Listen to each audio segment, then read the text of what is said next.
February 11th, 2023.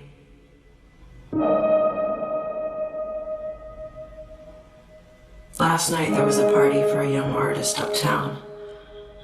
I didn't really want to go because I'd seen the work and wasn't crazy about it. But I knew Claudine would be there, and I hadn't seen her since she'd moved back from Berlin. I was glad I went. It had been gray all day. It rained. Everyone who came into the gallery that day had tracked water around, which made perfect sense of the show because one of the main themes is transience, and I always think of water as a transient substance. The sky had cleared by the time I left, and I decided to walk to the party from the gallery, because when I got outside, the air had a magic twinge in it, that rare thing in the city where you need to be moving, and it feels electric, and your mind is talking to you in this perfect way, and it feels so good to be walking and looking around like nobody can see you. It reminded me of a dream I used to have when I was little. Like nobody can see you. It reminded me of a dream I used to have when I was little. February 11th. Charlotte came home from school with a scratch across her forehead. She wouldn't tell me how it had happened until I swore to her I'd keep it a secret. It made me nervous, but it wasn't a deep scratch. I only noticed it when I was brushing her hair. But she seemed really private about it, like it had been the mark in some secret ritual she'd been a part of. Sometimes watching her grow up makes me feel like I'm floating in outer space. Like this is her world and I'm just visiting. When she tells me what she's learned about her life, I'm really taken aback sometimes. Like the first time you hear a friend speak in a different language, their native language, a language you don't know. February 11th. When I was little, I had dreams about flying through the city at night while my parents were asleep. I looked up what it means. It means freedom of constraints or limitations in waking life. In the dream, I was flying up First Avenue, looking through all the high-up windows. Most people were asleep inside their apartments or watching television or playing board games. And there were a lot of yellow cabs on the street. I felt perfectly safe flying. I could look up at the clear black sky and feel like I could fly forever. List of constraints. Maybe it'll help. Number 1, time. Number 2, expectations. Number 3, language.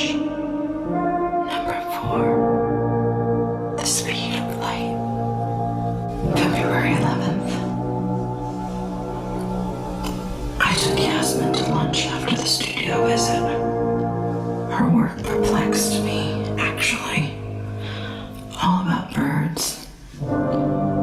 She's been using scraps of canvas and trash from the flower district to make nests, studying the architecture of nests she finds in Central Park.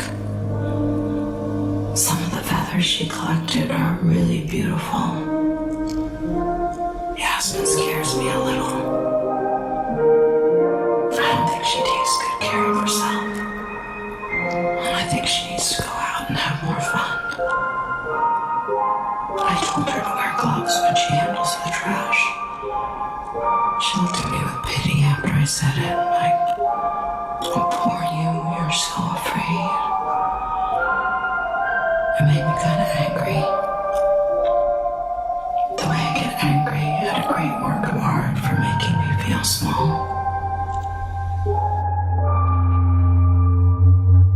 February 11th. Listen to Disintegration on the subway to Brooklyn. Brooklyn.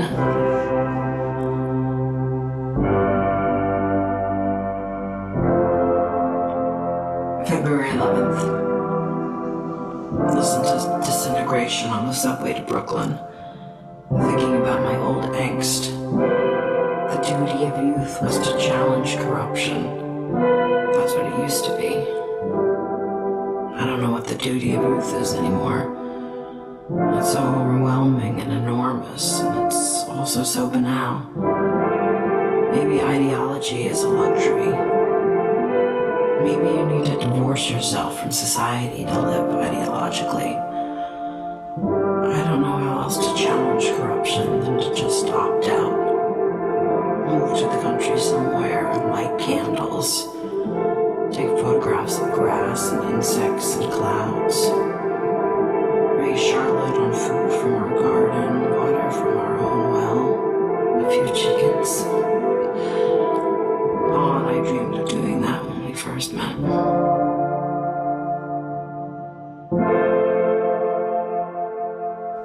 February 11th. Today at work, someone came in off the street and asked for a recommendation for a quiet place to sit and read. I couldn't think of anywhere.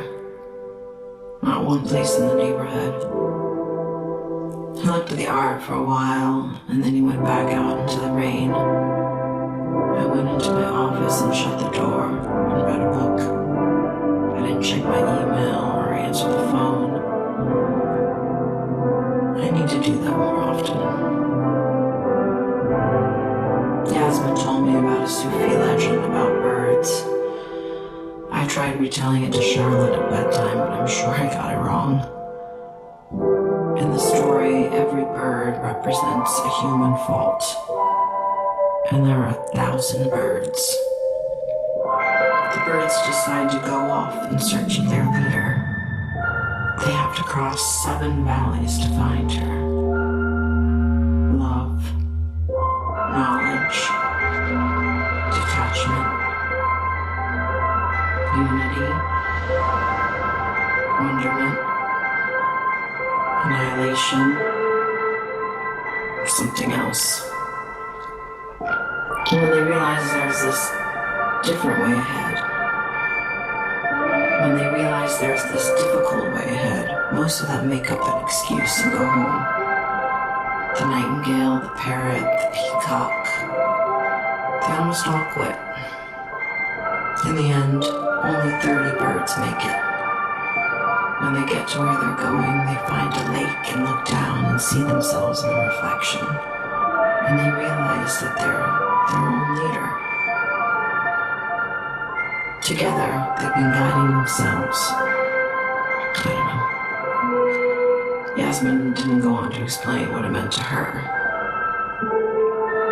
I don't feel like I'm looking for a leader. I know what my leader is. It's gravity. It's the weight of my life keeping me on the ground.